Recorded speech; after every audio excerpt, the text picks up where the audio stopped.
देख रहे हैं जी बिजनेस, आपके साथ मैं हूं अनुया यादव। डायबिटीज यानी शुगर की बीमारी, ये बीमारी इतनी आम हो चुकी है कि इंटरनेशनल डायबिटीज फेडरेशन के मुताबिक साल 2017 में भारत में 72 मिलियन यानी कि करीब 7 करोड़ 20 लाख लोगों को डायबिटीज है। इनमें वो लोग भी शामिल हैं जिन्हें मौजूदा स्टैंडर्ड के हिसाब से डायबिटिक घोषित कर दिया है। लेकिन नए नॉर्म्स की माने तो बहुत सारे डायबिटीज के शिकार लोगों के लिए खुशखबरी है। क्या है वो खुशखबरी उनके लिए, देखिए रिपोर्ट।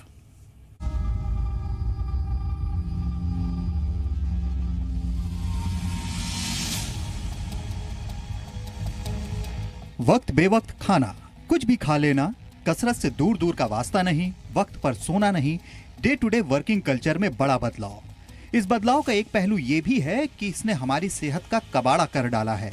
लाइफस्टाइल से जुड़ी बीमारियां बढ़ती जा रही हैं, इनमें डायबिटीज तो बेहद कॉमन है। डायबिटीज लाइफस्टाइल से जुड़ी बीमारियों में न सिर्फ कॉमन है, बल्कि डायबिटीज का हर 5वां मरीज हमारे देश में है। डायबिटीज टाइप 2 के मामले बढ़ते ही जा रहे हैं।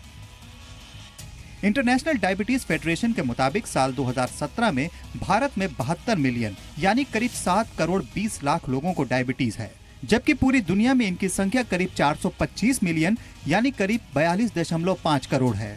लेकिन अब डायबिटीज पर एक खुशखबरी आई। खुशखबरी इसलिए क्योंकि किसी को डायबिटीज है या नहीं, इनके नॉर्म्स यानी मापदंडों में बदलाव किया गया है। अमेरिकन कॉलेज ऑफ फिजिशियंस ने नए मापदंड दिए हैं।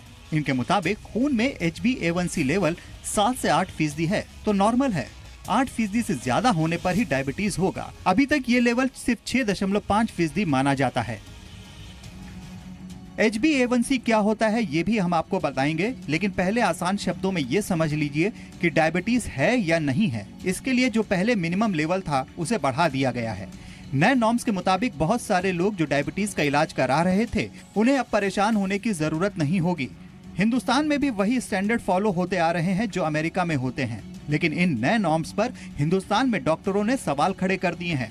कुछ एसोसिएशन तो इनका विरोध भी कर रही हैं। विरोध में ये तर्क दिए जा रहे हैं, भारत में डॉक्टरों का कहना है कि नई गाइडलाइंस को अनदेखा करना ही बेहतर है, क्योंकि भारत में डायबिटीज की बीमारी ज्यादा आक्रामक है। यहाँ कई तरह के कॉम्प्लिकेशंस हैं। इसके अलावा भारत में अपनी 3 मेडिकल एडवाइजरी बॉडी हैं, ICMR यानी Indian council of medical research, RSDDI यानी research society for the study of diabetes in India और API यानी association of physicians of India. ये तीनों एजेंसियां भारत के हालात बेहतर समझती हैं। नए नॉर्म्स लागू होने से इलाज में भी दिक्कत आएगी। हम आपको बता दें कि मौजूदा नॉर्म्स देश में करीब 3 दशक से लागू हैं। अब आपको बताते हैं कि HbA1c क्या है और डायबिटीज के मौजूदा नॉर्म्स क्या हैं। HbA1c में Hb का मतलब होता है हीमोग्लोबिन, यहाँ इसे ग्लाइसेटेड हीमोग्लोबिन भी कहते हैं। A1c हीमोग्लोबिन का वो पोर्शन होता है जो ग्लाइसेटेड हो जाता है, यानी जिसमें शुगर यानी ग्लूकोज चिपक जाता है। HbA1c कितने फीसदी है ये दिखाता है कि पिछले 3 महीने में आपकी एवरेज ब्लड शुगर कितनी है। HbA1c में जितनी शुगर परसेंटेज होती है वही आपके पूरे खून में मानी जाती है। अभी तक जो नॉर्म्स हैं उनके मुताबिक एक एडल्ट में अगर HbA1c रेंज 6% से कम है तो ये नॉर्मल है, 6 से 6.4% है तो ये प्री डायबिटिक लक्षण है, और अगर 6.5% है तो डायबिटीज माना जाता है। लेकिन नए नॉर्म्स में 7 से 8% HbA1c लेवल है तो ये नॉर्मल है। 8% से ज्यादा होने पर ही डायबिटीज बताया जाएगा। अमेरिकन कॉलेज ऑफ फिजिशियंस के नए नॉर्म्स के विरोध में ये भी कहा जा रहा है कि हिंदुस्तान के लोगों का रहन सहन और खान पान पश्चिमी देशों से बिल्कुल अलग है। यहाँ लोग ज्यादा कार्बोहाइड्रेट लेते हैं, इसलिए दवाओं का असर इन लोगों पर अलग तरह से होता है। लेकिन एक सवाल ये है कि जब पहले भी हम वही मापदंड फॉलो कर रहे थे जो विदेशी एजेंसियों ने दिए थे, तो अब विरोध क्यों? क्या कहीं इसमें डॉक्टरों और फार्मा कंपनियों का निजी फायदा तो नहीं छुपा है? ब्यूरो रिपोर्ट, जी मीडिया। और मेरे साथ 3 खास मेहमान हैं। डॉक्टर RN टंडन हैं, IMA के एक्स सेक्रेटरी जनरल हैं, साथ ही साथ डॉक्टर अनूप मिश्रा भी मेरे साथ हैं जो चेयरमैन है फोर्टिस सेंटर फॉर डायबिटीज के, और मेरे साथ डॉक्टर शिखा शर्मा है, न्यूट्रिशनिस्ट हैं, मेरे साथ स्टूडियो में हैं। डॉक्टर टंडन माफ कीजिएगा सेक्रेटरी जनरल हैं IMA के। सबसे पहले doctor Tandon, I would like to come to you sir. आप बताइए, आप इसे किस तरह से देखते हैं? क्या हमें इस इंटरनेशनल रिपोर्ट को मानना चाहिए? क्योंकि अगर हम इन मापदंडों को मानते हैं तो देश में बहुत सारे ऐसे डायबिटीज के पेशेंट हैं जो एक्चुअली उस पेशेंट डायबिटिक पेशेंट कहलाने से बच जाएंगे।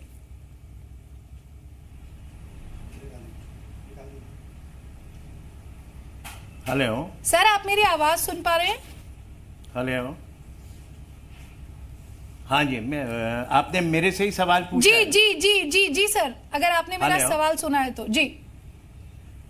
हाँ हाँ जी, हाँ जी, हाँ जी, आप एक बार रिपीट करेंगे प्लीज? सर, मैं ये पूछ रही हूँ कि वैसे तो हम इंटरनेशनल स्टडी या इंटरनेशनल रिपोर्ट्स जो भी आती है उन मानकों को मानते हैं, तो फिर इसे मानने में हमें परेशानी क्या है? हाँ, नहीं, देखिए, दो बातें बहुत इम्पॉर्टेंट हैं।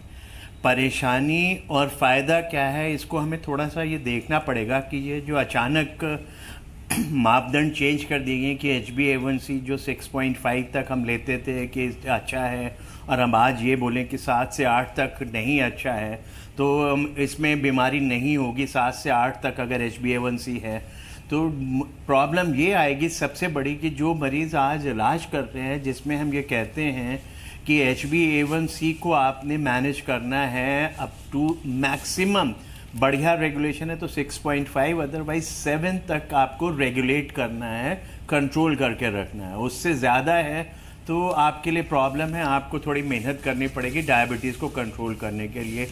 पैरामीटर्स चेंज हो जाते हैं कंट्रोल के। तो सबसे इम्पॉर्टेंट चीज़ इस समय ये है कि HbA1c की इम्पॉर्टेंस ही ज़्यादा इसमें दिखाई जा रही है। और आज की तारीख में अगर हम अपने इंडियन सिनेरियो की बात करें तो HbA1c एक ज़रूर बढ़ रहा है, इस्तेमाल हो रहा है, ज़्यादा लोगों को इन्फॉर्मेशन है कि HbA1c को हमें मेजर करना चाहिए टू डायग्नोज, और उसके बाद ट्रीट करने के लिए इसका कि किस तरह से हमें HbA1c की मदद लेनी चाहिए। पर इतनी ज़्यादा HbA1c अभी हमारे रिमोट एरियाज में नहीं इस्तेमाल हो रही है। तो HbA1c के ऊपर सारी चीज़ें हम अपनी अगर बेस कर दें कि इस 6.5 तक जो हमारा अभी तक का मापदंड था कि अगर 6.5 तक मेंटेन कर लें हम HbA1c तो डायबिटीज़ का कंट्रोल बहुत अच्छा है, कॉम्प्लिकेशंस होने के चांसेस बहुत कम है। और अचानक आज हम ये बताएं कि 7 से 8 तक आपको डायबिटीज़ नहीं है, और डायबिटीज़ अगर आपकी हो रही है तो 8 से ऊपर HbA1c है, तब आप इलाज शुरू करो, तो इससे बहुत कन्फ्यूजन शुरू हो जाएगा। जब तक हम ये ना देख लें कि इस HbA1c को 7 से 8 में रखने में और उसके बाद हमें क्या प्रॉब्लम्स आ रही हैं, क्या नहीं आ रही हैं, उनको हमें देखना है। क्योंकि आज की तारीख में 6.5 तक अभी तक लोगों का यही मानना है, जितने एक्सपर्ट हैं, कि ये शुगर लेवल बड़ा अच्छा मेंटेन है, तो जो कॉम्प्लिकेशंस है डायबिटीज़ के वो नहीं होंगे।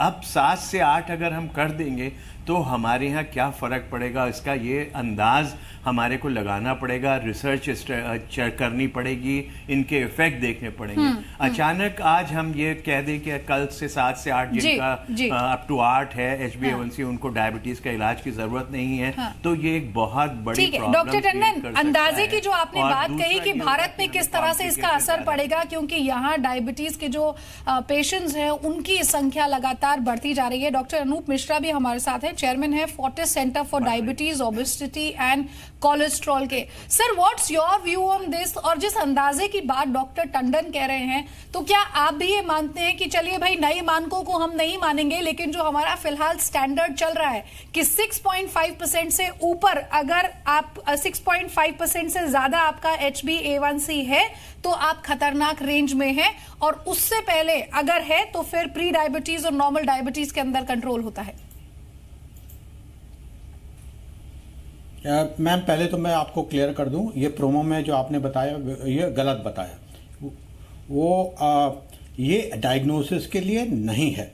ये guidelines American college of physician की है, अमेरिकन डायबिटिक एसोसिएशन की नहीं, और उनके और American association of clinical endocrinologist की नहीं है। ये तो केवल एक ऑर्गेनाइजेशन ये गाइडलाइन दे रहा है, वो डायग्नोसिस की नहीं दे रहा। मैं बिल्कुल क्लियर करना चाहता हूं इस गाइडलाइन के साथ, जो अगर लोग इसको लोगों में अगर उसको कार्यान्वित भी करें तो इसमें डायग्नोसिस का कोई फर्क नहीं पड़ेगा। वो तो उतने ही लोग पहले डायबिटीज के डायग्नोसिस के होंगे जितने आज होंगे।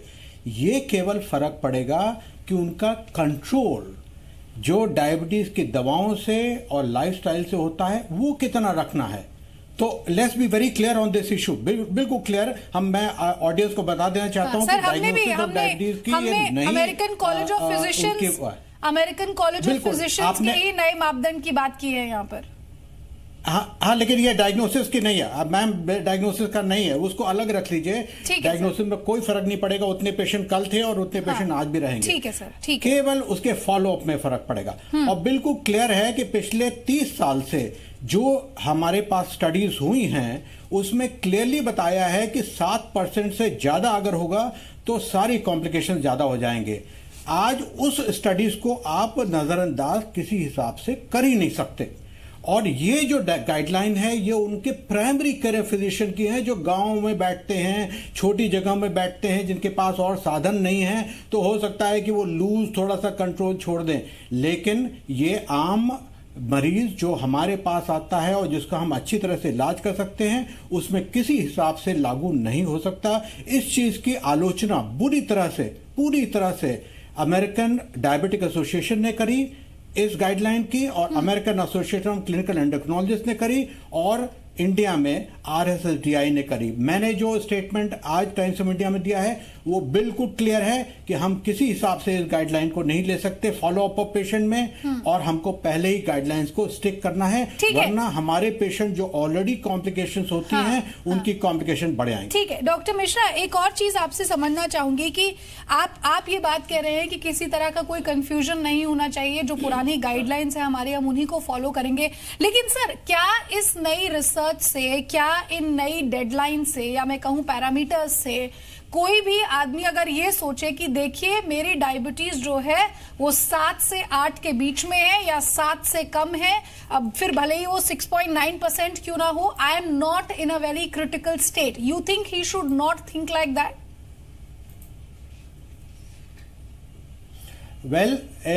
उनको इस तरह से समझना चाहिए कि 7 से नीचे हैं तो वो कॉम्प्लिकेशन से बचे हुए हैं, और 7 से ऊपर हैं तो कॉम्प्लिकेशन में होने की संभावना हो सकती है। लेकिन इसका मतलब ये नहीं है कि हर आदमी को 7 पर रखना है। किसी को 8 में भी हम अलाउ करते हैं। वो कौन लोग हैं जिनको 8 में अलाउ करते हैं? वो 70-80 साल के वृद्ध लोग जिनको की लाइफ एक्सपेक्टेंसी कैंसर या किसी और चीज के कारण बहुत कम है, तो उनको हम कहते हैं कि इतना स्ट्रिक्ट कंट्रोल की जरूरत नहीं है। तो ये हम कई चीजों पर डिसाइड करते हैं। लेकिन अगर कोई यंग डायबिटिक है 40 इयर्स का, 50 इयर्स का, और उसके बाद लंबी जिंदगी उसको जीना है, तो उसको क्लियरली हमारे पास कोई और गाइडलाइन नहीं होनी चाहिए कि ये 7% से नीचे हमको रखना है, चाहे किसी भी चीज से, चाहे दवा से, चाहे लाइफस्टाइल से। ठीक है सर, मैं आपसे ये भी समझूंगी कि आखिर क्यों भारत में डायबिटिक पेशेंट्स की संख्या बढ़ रही है, लेकिन उससे पहले मैं डॉक्टर शिखा के पास जाना चाहूंगी, क्योंकि हम यहाँ डायबिटीज की बात कर रहे हैं, देश में ज्यादा से ज्यादा लोग इस बीमारी का शिकार हो रहे हैं। शिखा, आप समझाइए यहाँ पर, कोई भी आदमी, क्योंकि 6% से इसकी शुरुआत यहाँ पर होती है, अगर 6 से ज्यादा आपका नंबर है, 6 से 6.5 के बीच पे भी है, तो आप प्री डायबिटीज के शिकार हो जाते हैं। डॉक्टर तो यहाँ पर चलिए दवाई देता है, लेकिन क्या मैं अपने लाइफस्टाइल में चेंज कर, खान पान में बदलाव कर इसे कंट्रोल कर सकती हूँ? Is it that stage? जी, जैसे कि डायबिटीज को कहा जाता है इट्स ए लाइफस्टाइल डिसऑर्डर, यानी कि ये लाइफस्टाइल जो हमने फॉलो किया है उसी की उपज है, उसकी वजह से ये हमें मैनिफेस्ट हो जाती है। We can carry a genetic tendency, यानी हमारे पेरेंट्स में अगर किसी को डायबिटीज है we can carry that tendency, but जरूरी नहीं है कि वो डायबिटीज में तब्दील हो if we are actually watching and looking after a diet and a lifestyle. Now 6 to 6.5 के बीच में जब एक पेशेंट को कहा जाता है प्री डायबिटिक है और you should start taking care of your diet and lifestyle, ये बहुत इंपॉर्टेंट है ऑन 2 fronts। पहली बात ये है कि normally patients ignore their health, they ignore their diet, they ignore there lifestyle and they keep pushing it कि ठीक है जब तक डॉक्टर कहेंगे नहीं तब तक जो चल रहा है सही चल रहा है। तो इसलिए 6 to 6.5 के रेंज में जब उनको हम एक कॉशन कर देते हैं या उनको एडवाइस करते हैं कि now you have to be very careful and you have to take your health more carefully, your nutrition, your exercise more carefully, तो वो सही समय पे बच जाते हैं, specially in young diabetics. Like for example, अगर वो डायबिटिक प्री डायबिटिक यंग है, अगर सपोज वो 30s में है, 40s में है या लेट 40s में है, उस समय अगर वो अपने हेल्थ में चेंजेस लाए, अपने खाने पीने में, अपनी एक्सरसाइज में, तो obviously because he would be living with this condition for the rest of his life, तो ये सही है कि अगर हम उसे 6 और 6.5 के बीच में ही कॉशन कर दें। बट हाँ, अगर हम उससे 7 और 7.5 के बीच में कॉशन करेंगे, it will be too late for him to make changes because the habits also don't change overnight. ठीक है। डॉक्टर मिश्रा, अब मैं आपसे जो सवाल मैं आपसे कर रही थी सर, वो समझना चाहूंगी, क्या कारण आप देखते हैं देश में, क्या लाइफस्टाइल और खान पान ही एक बहुत बड़ा फैक्टर है कि डायबिटीज के शिकार लोग ज्यादा से ज्यादा हो रहे हैं? इससे पहले मैं दो स्पष्टीकरण आपको और दे दूं। जी। एक तो ये A1C 5.7 से 6.5 के बीच में प्री डायबिटीज होती है, 6 to 6.5 नहीं। ठीक है सर। और दूसरा, आप अगर हम जोर दे रहे हैं हीमोग्लोबिन A1C पर, हमको क्लियरली समझना है कि हम अगर ब्लड शुगर उसके साथ नहीं करेंगे तो कई बार हीमोग्लोबिन A1C बिल्कुल गलत आपको इंफॉर्मेशन देगा, स्पेशली जो लोग अनीमिया के होते हैं उनमें ठीक इंफॉर्मेशन देता नहीं है। तो मैं एक सबको बताना चाहता हूं कि A1C पर रिलाई मत करिए पूरा, और साथ में शुगर को जरूर लेकर, ब्लड शुगर की जांच जरूर लेकर चलिए। अब जहां तक आपके प्रश्न का सवाल है कि इंडिया में क्यों बढ़ रहा है, ये हमको सब पता है और हम लोग रोज ही देखते हैं ऐसे पेशेंट जो कि जिनकी लाइफस्टाइल टोटली खराब हो गई है, या वो ऐसे लीड कर रहे हैं जिसमें कि ना तो एक्सरसाइज है ना बैलेंस डाइट है, जैसे शिखा ने कहा, साथ में स्मोकिंग करते हैं, साथ में खूब अल्कोहल है और साथ साथ में स्ट्रेस भी है। तो ये 5-6 फैक्टर मिलकर पिछले 10 साल में स्पेशली बहुत ज़्यादा इसका बढ़त हुई है। और 10 साल में, 15 साल में हमने करीब करीब 100%, 150% डायबिटीज बढ़ी हुई देखी है। और इसका कारण मेरा अपना ख्याल तो यह है कि बच्चों से शुरू होता है। हमने स्कूल में जाकर देखा, जो प्राइवेट स्कूल के बच्चे हैं वो बिल्कुल मोटे हैं, उनका जो जंक फूड का सेवन है बहुत ज़्यादा है, उनकी मदर भी मोटी हैं, उनकी टीचर्स भी मोटी हैं, सारा एनवायरनमेंट एक ओबेसिटी एनवायरनमेंट है। और उनको ठीक से पता नहीं कि उनको क्या करना है, क्या खाना है और किस तरह की एक्सरसाइज पर कोई जोर नहीं है स्कूल में। तो ये सब सारे फैक्टर्स बढ़ते ही जा रहे हैं, इसमें कोई लगाम नहीं है, और हम इसमें बढ़त अगले 10 साल में 200% और देखेंगे। डॉक्टर टंडन, एक इम्पॉर्टेंट चीज आपसे ये समझना चाहूंगी, भारत की ज्योग्राफिकल कंडीशन हो या हमारा लाइफस्टाइल हो, खान पान हो, it is very different from the other countries. क्या डेवलपिंग कंट्री और डेवलप्ड कंट्री का यही फर्क है जो आप देखते हैं? लाइफस्टाइल, रहन सहन, हम जो खाते हैं, हम जो पीते हैं, उसके ऊपर डिपेंड करता है, और इसलिए पैरामीटर्स वहां बदले गए हैं और हम नहीं बदल सकते हैं? नहीं, आपकी दोनों ही बातें जो हैं वो हमारी डायबिटीज़ स्टेटस के लिए बड़ी इम्पॉर्टेंट है। जो लाइफ स्टाइल वेस्टर्न कंट्री का चल रहा था, जो डेवलप्ड कंट्रीज़ का चल रहा था, वो लाइफ स्टाइल ग्रेजुअली अब हमारे हिंदुस्तान में सारी जगह देखने को मिल गया है। और उस लाइफ स्टाइल और उस खान पान को जो अगर हम देखें, उसकी वजह से हमारी बहुत सारी चीज़ों पे फ़र्क पड़ता चला जा रहा है। अभी हमने उनकी लाइफ स्टाइल को फॉलो किया है, जैसे कि उनका जितना भी फास्ट फूड है, जितनी भी कोल्ड ड्रिंक्स हैं, उन सब की वजह से जो हमारा कंजम्पशन बढ़ा है। और सबसे इम्पॉर्टेंट चीज़ है कि हमारी जो एक्सरसाइज करने की एक फितरत हुआ करती थी, जो पैदल चलने की एक फितरत हुआ करती थी एक हिंदुस्तानी में, एक पहले ज़माने में, वो एकदम अब ख़त्म होती चली जा रही है। यानी कि डाइट हमारी जो है वो वेस्टर्न हो गई है, डेवलप्ड वर्ल्ड की हो गई है, और एक्सरसाइज जो है हमारी जो अंडर डेवलप्ड वर्ल्ड की थी वो ख़त्म हो गई है। तो हम बिल्कुल एकदम सीडेंट्री लाइफ स्टाइल में आ गए हैं, और खाना जो है हमारा गड़बड़ होता चला जा रहा है, और मोर ऑफ ए कार्बोहाइड्रेट्स हम जो ले रहे हैं, फास्ट फूड में सिर्फ मैदा और मैदे की चीज़ें खा रहे हैं, उनकी वजह से बहुत सारी प्रॉब्लम्स आ गई हैं। वेस्टर्न वर्ल्ड और डेवलप्ड वर्ल्ड में इस समय डाइट के ऊपर जितना तवज्जो दिया जा रहा है वो तवज्जो हिंदुस्तान में नहीं है। वहाँ पे फास्ट फूड के ऊपर जितना कंट्रोल आ रहा है, खाने के ऊपर वो कैलोरीज लिख रहे हैं, कितना सॉल्ट है, कितनी शुगर है, कितना नुकसान कर रहा है, वो चीज़ें लोग वहाँ देख रहे हैं, और उसकी वजह से उनकी डाइट जो है वो चेंज हो रही है। हमारी जो पुरानी हिंदुस्तानी प्रथा थी वो उस तरीके की डाइट के ऊपर जा रहे हैं, मोर टूवर्ड्स वेजिटेरियनिज्म, और उसमें भी उन चीज़ों को ले रहे हैं जिनसे कि उन्हें फ़ायदा हो रहा है। क्योंकि आज हमारे पास बहुत सारे पैरामीटर्स हैं जो हमें बता रहे हैं कि खाने की ये चीज़ें हैं जो आपको फ़ायदा करेंगी। आपकी डाइट को कंट्रोल करोगे तो आपकी डायबिटीज़ कंट्रोल होगी, आपकी सारी जितनी भी लाइफ स्टाइल डिजीज़ हैं आप उन्हें कंट्रोल कर सकते हो।